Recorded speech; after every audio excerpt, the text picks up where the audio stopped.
David Hume's definitive formulation of the problem of evil, which is probably really the greatest philosophical challenge to the monotheisms, or at least anyone who has a picture of a God as a all-powerful and perfectly good being. All right, so first of all, I'm going to reconstruct the argument in a certain way and try to motivate it. But let me first read a couple of the great formulations, the ultra sharp, that's characteristic of Hume, formulations of the problem of evil in part 10 of the Dialogues Concerning Natural Religion. Here's a classic. His power, we allow when we're describing God, is infinite. Whatever he wills is executed. Whatever he wants to happen, happens. But neither man nor any other animal is happy. Okay, now that's a pretty strong claim. Neither man nor any other animal is happy. Sometimes we are, sometimes we aren't. You may recall that Demea in particular has just done this catalog of human and animal misery, or the miserable conditions of life on Earth, really. Demea is trying to establish our fallen condition. Actually, you don't need a premise this strong, that neither man nor any other animal is happy to motivate this problem. All you need is someone who's unhappier than they ought to be. Something that's unhappier than it ought to be. Okay. His power we allow is infinite. Whatever he wills is executed, but neither man nor any other animal is happy. Therefore, he does not will their happiness. His wisdom is infinite. He is never mistaken in choosing the means to any end. But the course of nature tends not to human or animal felicity. Therefore, it is not established for that purpose. It's not moving toward happiness. And then here's this is all on a handout. It's up on Moodle. And then the nut graph, the classic statement is, I put it in italics, is he willing to prevent evil, but not able? Then he is impotent. Is he able, but not willing? Then he is malevolent. Is he both able and willing? Whence then is evil? Where does evil come from? Or just to hit you with another, characteristically crisp statement, and he congratulates himself on its crispness, as well he might. I often congratulate myself on my crispness. Why is there misery at all in the world? This is on 245, also part 10. Why is there misery at all in the world? Not by chance, surely. From some cause, then. Is it from the intention of the deity? Okay, is misery caused by the intention of the deity? But he is perfectly benevolent. Is it contrary to his intention? But he is almighty. Nothing can shake the solidity of this reasoning, so short, so clear, so decisive. And it is a killer, okay? Although, as I said on the handout, that's not to say that there is no possible answer to it, okay? And we will be exploring one very elaborate and interesting attempt to respond to it. John Hick's Soul-Making Theodicy next week. Okay. Now, I would say that the motivation of this is for this.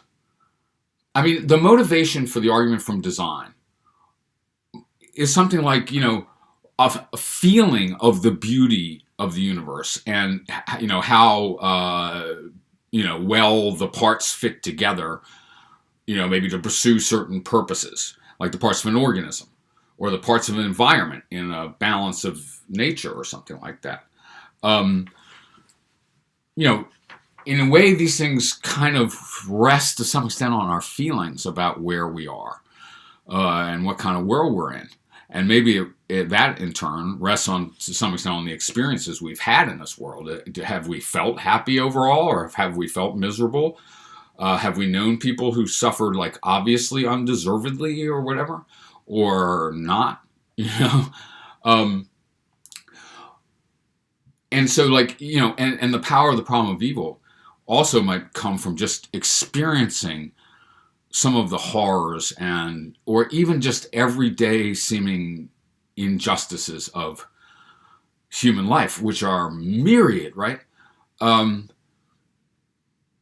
you might feel that you yourself don't get what you deserve morally or whatever in the course of your life. I hope you don't end up feeling that way.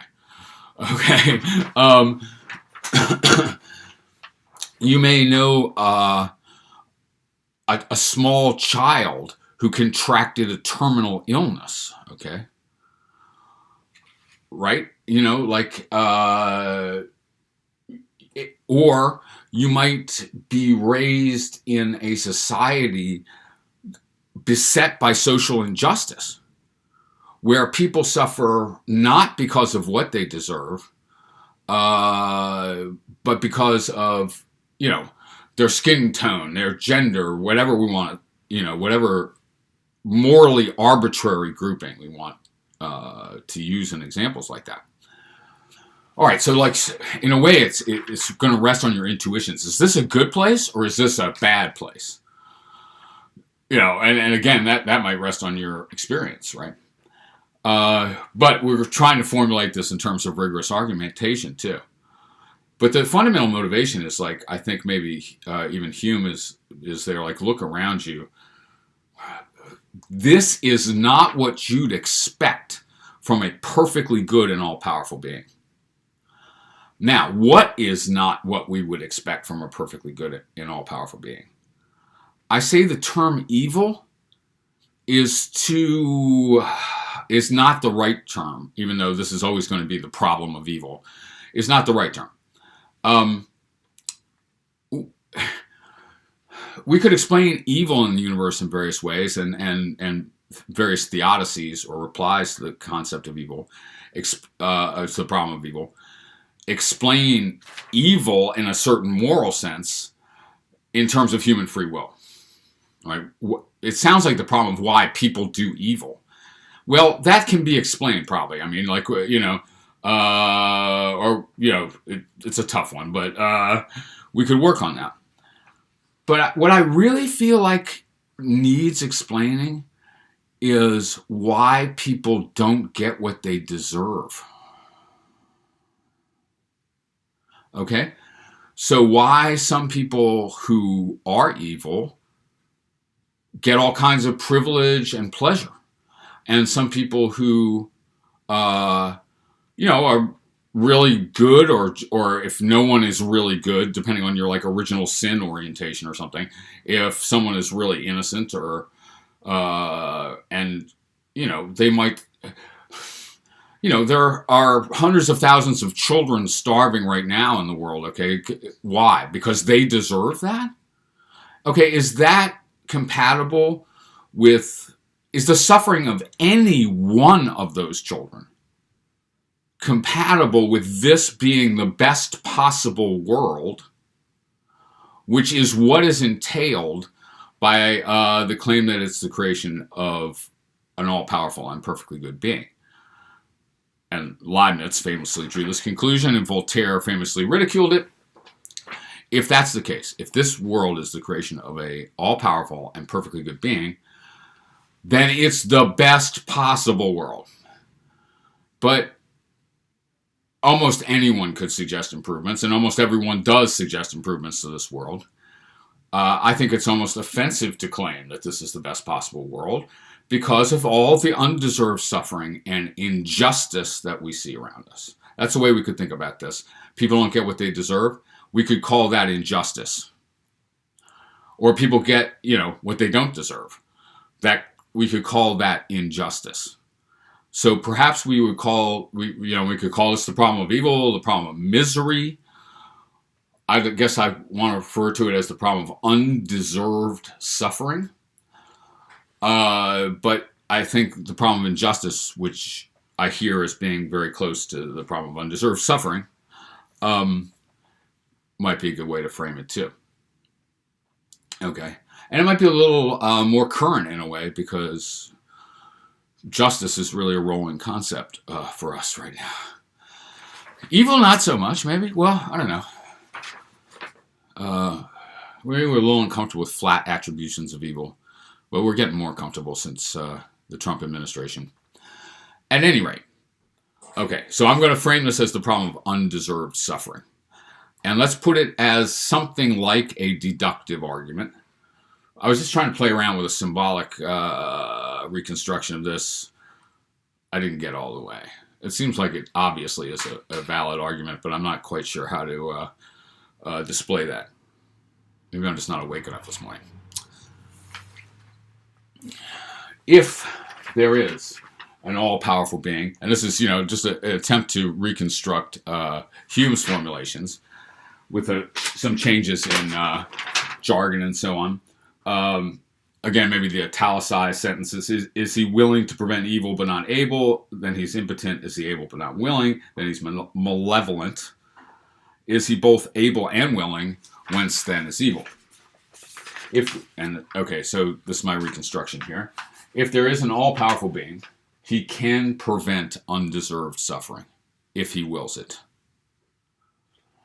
If there is a perfectly benevolent being, he does will it. But there is undeserved suffering. We could argue about that. The doctrine of original sin in Christianity, a la Augustine, does address that.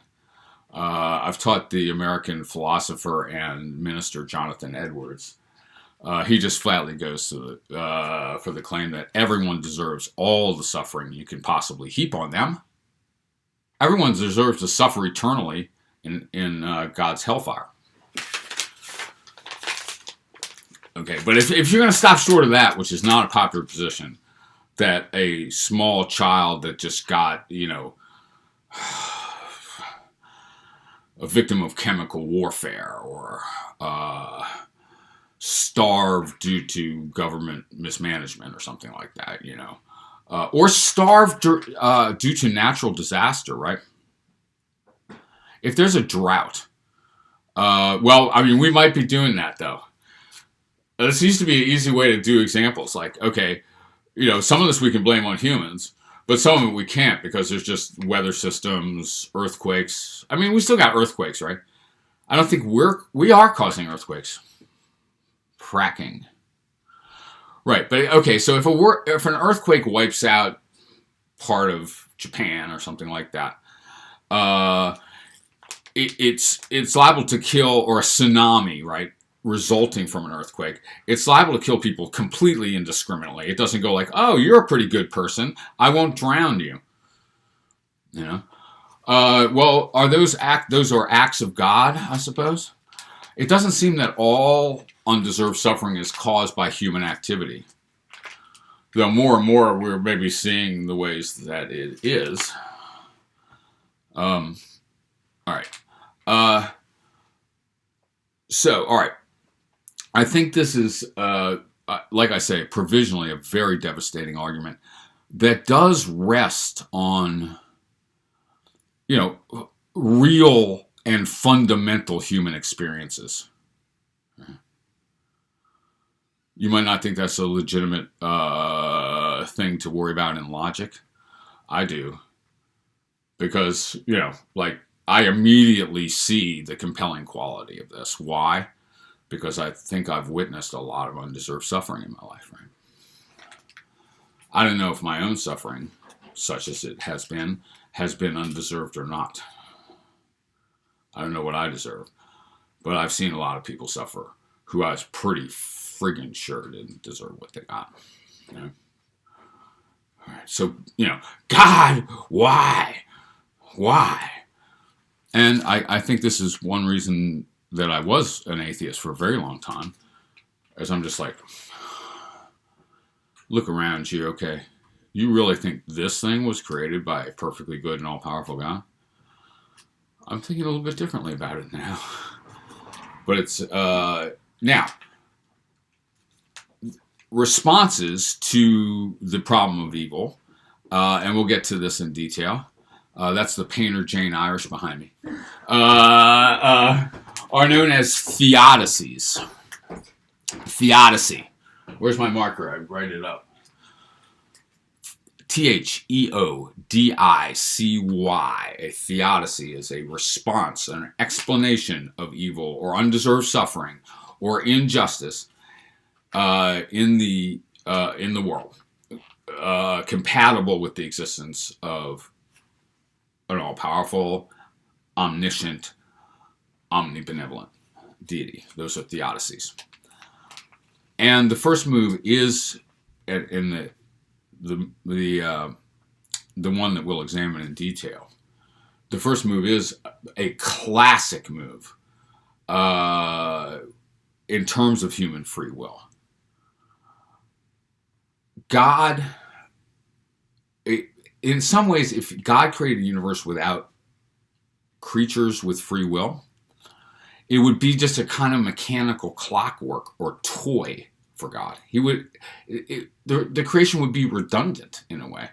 That is, he would already know everything that's going to happen. So, what the heck, it's just a machine that he designed, and furthermore, he knows every single thing that can happen in that machine and everything that will happen in that machine. The actual creation of it would be redundant, I think. All right. So, but a universe with free creatures in it, maybe with genuinely unpredictable outcomes, maybe that you can surprise God. Well, now what you're doing there, maybe though, is giving up on God's omniscience, right? Or are you? All right. So anyway, like God knows what you're going to do. If God doesn't know what you're going to do next, is he omniscient? Or, for example, could an omnipotent being limit his own omniscience? Like, I choose not to know. That leads to many other paradoxes. But anyway, Hick extends the free will style theodicy to also explain sort of natural events that cause undeserved suffering, such as non-human caused diseases, non-human caused natural disasters, which I still figure there must be some. If we take a comet or a meteor, volcano. All right, so we will, for next time, let's talk about this. This is, I think this is a good place in philosophy where you're doing something that people actually, it gets people where they live in some ways, It's the kind of thing like even maybe an older child might worry about with real trauma in a way, or the kind of thing that might induce an actual spiritual crisis in a young person or an older person. For example, losing someone you love. Did you deserve that? Did they deserve the suffering you saw when they declined due to Alzheimer's or whatever it may be? So, I think this is where philosophy and there's one place where philosophy and human life run together in a really interesting way. And like I say, I do think Hick's response to this problem is powerful and interesting. Which again is not to say that it's fully adequate, that he disposes of every problem. All right, I guess that's a brief one. Why not? Let me add a little bit here. I want to briefly consider a few superficial responses to the problem of evil that a theist might essay. I've heard them actually, actual theists putting them forward, and try to say why they're not adequate, and we're going to need a more subtle and elaborate response if we're going to get anywhere near adequacy. So one possible move is God's ways are not our ways, which I'm sure like Hume feels like he's completely disposed of by the time you get to part 10. But anyway, okay, so like God's morality is not our morality. You know, it seems wrong to us that children suffer, let's say. This is the case I keep using. It's admittedly too easy. I think adults suffer undeservedly quite a bit too, if that's worth anything to you. You know, so you're saying like it's compatible with God's benevolence that, you know, child torture, let's say, is compatible with God's benevolence because we don't understand what he thinks is good, or, you know, and vice versa. Of course, our moral insights are limited. I'm not saying like we understand, we're perfect moral theoreticians or something. But if that's compatible with God's goodness, what do we mean when we say God is good? You know, and this slips into the, you know, Philo's attack on Demea, who says that God is adorable and incomprehensible. And Philo goes like, okay, yeah, what do you mean by the word God? How is your position distinct from atheism? Right? Like you're just saying like we believe we know not what. Oh yeah, I believe I know not what too. Can't say a damn thing about it, you know. Okay, so why is that God? Or the Christian God, and not nothing? Or anything you like? Or whatever. I mean, you know, nothing we can say anything about. All right. So if God's goodness is, you know, compatible with our evil, then okay, what moral values would we be inculcating in that case and stuff? But God's goodness might be kind of funky, man. Like again, the sacrifice of Isaac is a good one. The prevented sacrifice of Isaac. Here's another possible move, which I've certainly heard put forward. You'll be compensated in the afterlife. It appears unjust right now. Okay, but you know, so if you're a child who has suffered cancer and then treatment and then death, very painful at all stages, you know, that sucks for you, but that's a few years of suffering, and you'll get an eternity of bliss in compensation.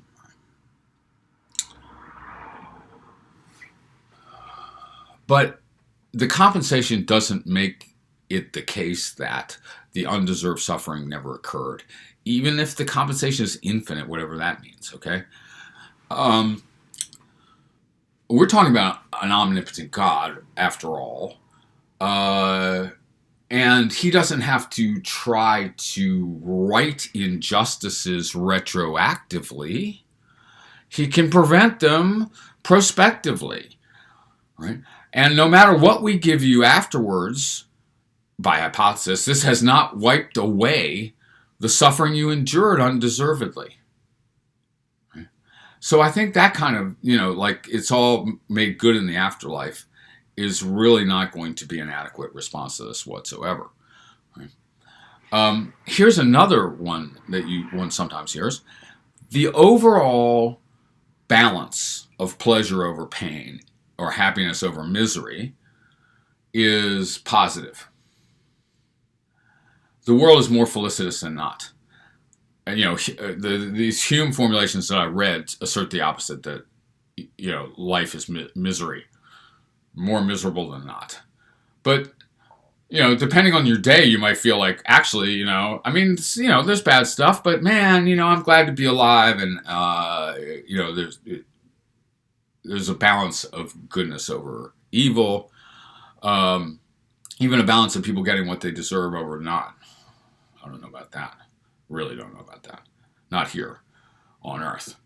Okay. But again, we're dealing with an omnipotent being, okay? And it's not like, you know, I'm going to see how good I can do. I'll build, you know, and I succeeded because I made a universe that's, you know, a little better than 50%. an omnipotent and omniscient being can make a perfectly good universe. He's not cobbling together as good a universe as he can do. He's doing as good as it can be done. So a balance of pleasure over pain, even if it were true, like how would we show that anyway? I mean, I doubt it, but I don't know though. But even if it were true, it certainly is. You can still run the problem of evil fully. Again, that doesn't make the suffering unreal. Okay, so these are some responses to, I guess, what we say, like, quick, sort of intuitive responses. This is why they won't work, I guess. Some of them are mentioned by Hume. All right, next Tuesday, John Hicks' The Odyssey.